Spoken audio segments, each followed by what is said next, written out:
ब्राह्मण की बात सुनकर शबर ने अविनाशी भगवान विष्णु का ध्यान करते हुए कहा, हे विप्रवर, हमने पहले से भी ये समाचार सुन रखा है कि इस तीर्थ में राजा इंद्रद्युम्न निवास करेंगे।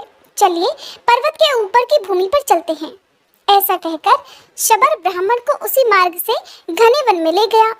ऊपर ऊपर चढ़कर पत्थरों के कारण ऊंची नीची भूमि पर एक एक मनुष्य के चलने योग्य ही रास्ता था, और वह भी कांटों से भरा होने के कारण बहुत दुर्गम हो रहा था, और वहां प्रायः अंधकार ही अंधकार रहता था। शबर वाणी द्वारा बोल बोलकर ब्राह्मण को रास्ता बताता जा रहा था। इस प्रकार 4 घड़ी तक चलकर वे दोनों रोहिणी कुंड के तट पर जा पहुंचे। उसे देखकर शबर ने कहा, हे ब्राह्मण, ये रोहिणी नामक कुंड है, जो समस्त जलों की उत्पत्ति का कारणभूत महातीर्थ है। यहाँ स्नान करके मनुष्य वैकुंठ धाम में जाता है। इसके पूर्व भाग में ये महान कल्पवट है, जिसकी छाया में जाकर मनुष्य ब्रह्म हत्या का भी नाश कर देता है। इन दोनों के बीच में जो कुंज है, उसमें वेदांत प्रतिपादन साक्षात भगवान जगन्नाथ जी विराजमान है। इनका अब आप दर्शन कर लीजिए। दर्शन करके सभी पाप राशि का विनाश कर डालिए, और इसके बाद मैं भवसागर में पड़ा हूँ, इस शोक और चिंता को सदा के लिए त्याग दीजिए। तब विद्वान ब्राह्मण विद्यापति ने प्रसन्न होकर उस कुंड में स्नान किया, और दूर से ही मन, वाणी और मस्तक द्वारा भगवान को प्रणाम करके प्रसन्न मन से उनकी स्तुति की कि हे प्रभु, आप प्रकृति और पुरुष से सर्वथा अतीत पुरुषोत्तम हैं, सर्वव्यापी और परात्पर हैं। इस चराचर जगत को तरह तरह की अवस्थाओं में बदलने वाले आप ही हैं, जिनके चरण कमलों के संयोग से सर्व तीर्थमयी गंगा सब लोगों को पवित्र करती हैं। उन परम पावन भगवान श्री हरि को नमस्कार है, जिनके अंशभूत आनंद को पाकर संपूर्ण विश्व के प्राणी आनंदमय होकर जीवन धारण करते हैं। समस्त पापों से रहित उन ब्रह्म स्वरूप श्री विष्णु को नमस्कार है। प्रभु, आप निर्मल स्वरूप, कल्याण रूप, सब प्रकार की आसक्तियों से रहित और विश्व साक्षी हैं। आपको नमस्कार है। आपके असंख्य चरण, नेत्र, मस्तक, मुख और भुजाएं हैं। आप सबको जीतने वाले हैं। सभी जीव आपके स्वरूप हैं। आप सर्वरूपी परमात्मा को नमस्कार है। भगवान, इस असार संसार में चक्कर लगाने के कारण मैं रोग और शोकों से बहुत पीड़ित हो गया हूँ, और आपके युगल चरणारविंदों की शरण में आया हूँ। आप इस सांसारिक दुख समुदाय से कृपया मेरा उद्धार कीजिए। प्रणव रूपी देवेश्वर भगवान विष्णु की इस प्रकार स्तुति करके उनके चरणों में मस्तक झुकाकर विद्यापति ब्राह्मण भगवान श्री विष्णु के आगे प्रणव मंत्र का जप करने लगे। जबकि अंत में शबर ने कहा, हे द्विजश्रेष्ठ, इस समय आप भगवान का दर्शन पाकर कृतार्थ हो गए। दिन बीत गया और आप थके मांदे और भूखे प्यासे भी हैं, इसलिए चलिए अब घर चलते हैं। इस घोर वन में हिंसक जंतुओं का निवास है, इसलिए हमारा यहाँ ठहरना उचित नहीं है। जब तक सूर्य की किरणों का प्रकाश है, तब तक ही हम लोग अपने घर पहुँच जाएं। ऐसा कहकर ब्राह्मण के साथ शबर बड़ी तेजी से आश्रम को लौटा। ब्राह्मण भी आनंद सागर भगवान जगन्नाथ के ध्यान में डूबे हुए थे, इसलिए उन्हें भूख, प्यास और थकावट से मिलने वाले दुखों का भान ही नहीं हुआ।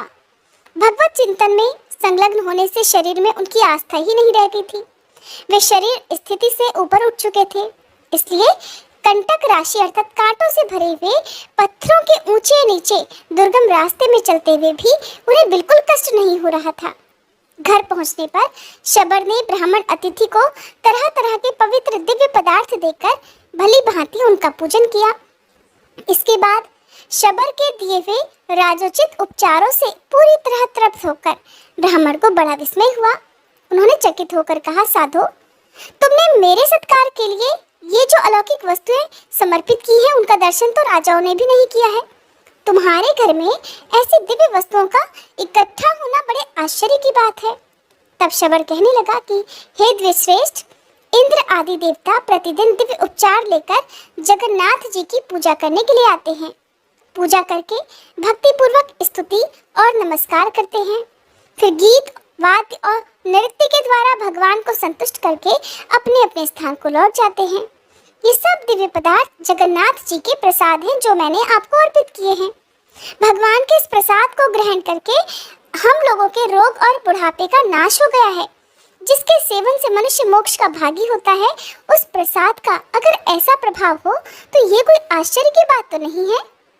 भगवत प्रसाद का ये दुर्लभ प्रभाव सुनकर ब्राह्मण के शरीर में रोमांच हो आया। आनंद के आंसुओं से उनकी आंखें बंद हो गईं और उन्होंने अपने आप को धन्य मानते हुए कहा, अहो, ये शबर कुल में उत्पन्न मनुष्य हर दिन अविनाशी परमात्मा का दर्शन करता है और उनके प्रसाद स्वरूप दिव्य भोग का उपभोग करता है। इस पृथ्वी पर चराचर जगत में इसके समान भाग्यवान तो दूसरा कोई है ही नहीं। इसके साथ मित्रता करके मैं भी अब इसी वन में निवास करूंगा। इस प्रकार बहुत देर तक विचार करके भगवान श्री विष्णु में मन लगाए रहने वाले उस ब्राह्मण ने शबर से कहा, अगर मुझ पर तुम्हारा अनुग्रह हो तो मैं भी तुम्हारे साथ मित्रता करूंगा। ये मेरे मन का महान निश्चय है और बड़े भाग्य से मेरी तुमसे मित्रता हुई है, तुमसे मेरा समागम हुआ है। अब तुम्हारे प्रसाद से मैं 2 स्तर भवसागर को पार कर जाऊंगा। वैष्णव के साथ मित्रता होना दुखमय संसार से पार करने वाला है।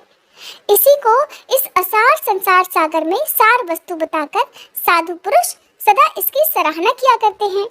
तुम जैसे मित्र के साथ से कमल के समान नेत्रों वाले शंख चक्र गदाधारी भगवान विष्णु का फिर से मुझे दर्शन हो सकेगा। सखे, मेरे लौट जाने पर राजा इंद्रद्युम्न भगवान की आराधना करने के लिए यहीं आकर निवास करेंगे। उनकी इच्छा है यहाँ एक विशाल मंदिर बनवाएं जो भगवान को प्रिय है। जगन्नाथ जी की पूजा के लिए सहस्त्रों उपचारों का मैं प्रबंध करूंगा, ये उनकी महाप्रतिज्ञा है। सुनकर शबर ने कहा, हे सखे, ये भी पुरातन काल से वैसी ही बात प्रसिद्ध है जैसी कि आपने इंद्रद्युम्न के आगमन के बारे में कही है। केवल इतनी ही बात होगी कि राजा यहाँ नील माधव का दर्शन नहीं कर सकेंगे। भगवान ने यमराज से एक प्रतिज्ञा की है और उसके अनुसार वे शीघ्र ही स्वर्णमयी बालू में छुपकर अदृश्य हो जाएंगे। आपने महान सौभाग्य के फल से भगवान का प्रत्यक्ष दर्शन कर लिया है। इंद्रद्युम्न के आने पर निश्चय ही वे आंखों से ओझल हो जाएंगे, परंतु ये बात आपको राजा के सामने नहीं कहनी चाहिए। राजा जब यहाँ आकर भगवान को नहीं देखेंगे और अन्न जल त्याग कर मरने को तैयार हो जाएंगे, तब स्वप्न में उन्हें भगवान गदाधर का दर्शन होगा और उन्हीं की आज्ञा से वे भगवान की काष्ठमयी अर्थात लकड़ियों की 4 मूर्तियों को श्री ब्रह्मा जी के द्वारा स्थापित कराकर भक्ति पूर्वक उनकी पूजा करेंगे। इस प्रकार परस्पर पुण्यमयी चर्चा करके वे दोनों सुंदर स्थान में पल्लव बिछी हुई शैया पर सो गए। सवेरा होने पर दोनों ने तीर्थराज समुद्र के जल में विधि पूर्वक स्नान किया और भगवान माधव को प्रणाम करके राजा के रहने योग्य उत्तम स्थान का निश्चय करके फिर वे दोनों लौट आए। इसके बाद अपने मित्र से विदा लेकर ब्राह्मण रथ पर आरूढ़ होकर जिस प्रकार से आए थे उसी प्रकार से अवंतीपुर को चले गए। इधर रथ पर बैठे हुए विद्यापति ब्राह्मण ने ये सोचा कि मैंने जो भगवान नीलमाधव का दर्शन कर लिया उससे मेरा कर्तव्य तो पूरा हो गया। अब श्री पुरुषोत्तम क्षेत्र की परिक्रमा करके शीघ्र यहाँ से लौटूं। ऐसा निश्चय करके वे नाना प्रकार के वृक्षों से भरे हुए क्षेत्र और वन को देखते हुए उस समय उस पुरुषोत्तम तीर्थ की परिक्रमा करने लगे। परिक्रमा पूरी करके भगवान का ध्यान करते हुए बिना कुछ खाए पिए चले और शाम होते होते अवंतीपुर में पहुंच गए। दूतों ने महाराज को उनके लौटने का शुभ समाचार सुनाया। सुनकर महाराज इंद्रद्युम्न बहुत प्रसन्न हुए। वे भगवान जनार्दन की पूजा करके विद्वान ब्राह्मणों के साथ प्रसन्नता पूर्वक बैठे और विद्यापति के आने की प्रतीक्षा करने लगे। ठीक इसी समय प्रवेश मार्ग बताने वाले छड़ीदार सिपाहियों द्वारा और द्वारपालों द्वारा सूचित किए हुए रास्ते से अत्यंत उतावले हुए प्रवासियों के साथ विद्यापति ब्राह्मण ने भगवान नीलमाधव की प्रसाद स्वरूप सुंदर माला हाथ में लेकर राजा के आगे दरबार में प्रवेश किया। उन्हें देखकर राजा सिंहासन से उठकर खड़े हो गए और हे जगदीश प्रसन्न होइए ऐसा कहकर उनके पास गए।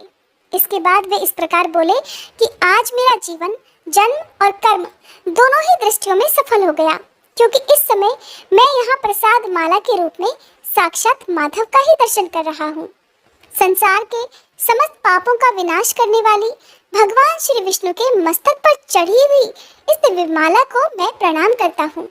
जिनके चरण कमलों की धूलि को अपने मस्तक में लगाकर श्री ब्रह्मा आदि देवताओं ने महान ऐश्वर्य प्राप्त किया है, उन भगवान विष्णु के श्री अंगों में लगे हुए उज्जवल अंगराग से संयुक्त पुष्पों की इस आधारभूत माला को मैं प्रणाम करता हूँ। हे नीलाचल के शिखर को विभूषित करने वाले पापहारी हरि, आपकी जय हो। शरणागतों की पीड़ा दूर करने वाले श्रीमान नारायण, मैं आपकी शरण में आया हूँ, कृपया मेरा उद्धार कीजिए। आंसुओं से भरी गदगद वाणी में इस प्रकार कहते हुए राजा इंद्रद्युम्न ने धरती पर मस्तक रखकर फिर भगवान को प्रणाम किया।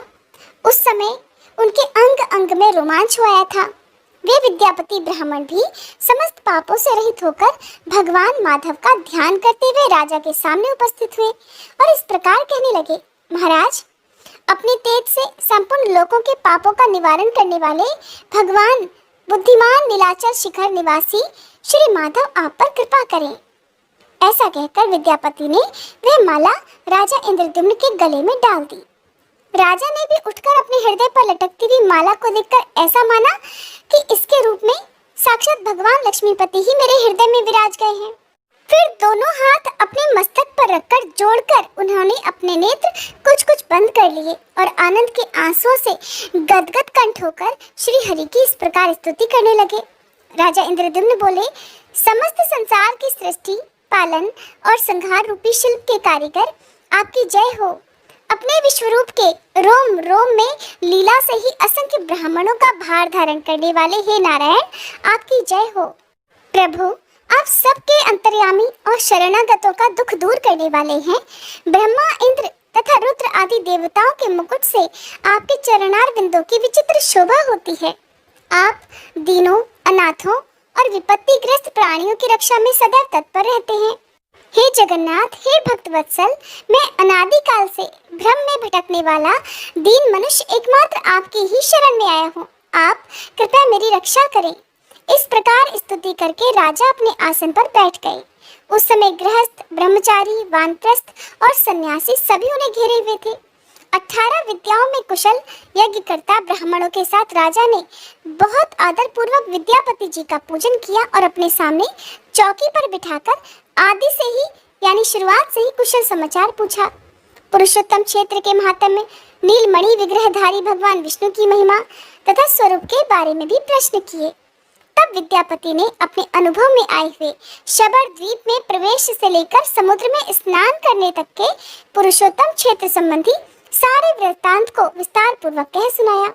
नीलाचल पर चढ़ना, नील माधव का दर्शन करना, रोहिणी कुंड में स्नान करना, कल्पवट की महिमा, नरसिंह आदि स्वरूपों की प्रतिष्ठा, 8 शिव और 8 शक्तियों की स्थिति, रथ से घूमकर देखी हुई पुरुषोत्तम क्षेत्र की लंबाई और चौड़ाई, सबका क्रमशः और बिल्कुल वैसे ही वर्णन कर दिया। यह अद्भुत वृतांत सुनकर राजा बहुत प्रसन्न हुए। प्रसन्न मन से उन्होंने कहा, भगवान, नीलेंद्र मणिमय विग्रह वाले भगवान श्री विष्णु के स्वरूप का भी अब यथार्थ वर्णन कीजिए। तब विद्यापति बोले, राजन, मैं भगवान जगन्नाथ की उस दिव्य मूर्ति का वर्णन करता हूँ जिसे इन चर्म चक्षु अर्थात नेत्रों से देखकर मनुष्य मोक्ष का भाजन बन जाता है। भगवान की वह मूर्ति बहुत प्राचीन तथा इंद्रनील मणि नामक पत्थर की बनी हुई है। ब्रह्मा, रुद्र और इंद्र आदि देवता प्रतिदिन जाकर उसकी पूजा करते हैं। यह दिव्य माला देवताओं ने ही पूजा में अर्पित की थी। राजन, ये न तो कभी मलिन होती है और न कभी इसकी सुगंधी कम होती है। भगवान के दिव्य उपहार में आए हुए प्रसाद के सेवन करने से मेरे सभी पाप क्षीण हो गए हैं और मैं देवताओं के समान अलौकिक तेज से संपन्न हो गया हूँ। क्या आप इस बात को नहीं देख रहे हैं? महाराज, वहाँ भोग और मोक्ष दोनों एक ही साथ स्थित हैं। बुढ़ापा, रोग और शोक आदि दुखों का वहाँ अत्यंत अभाव है। उस तीर्थ में विकसित नील कमल के समान विशाल नेत्रों वाले साक्षात भगवान जगन्नाथ प्रसन्न वदन से विराजमान है, जो शरणागतों को अमृतमय मोक्ष प्रदान करते हैं।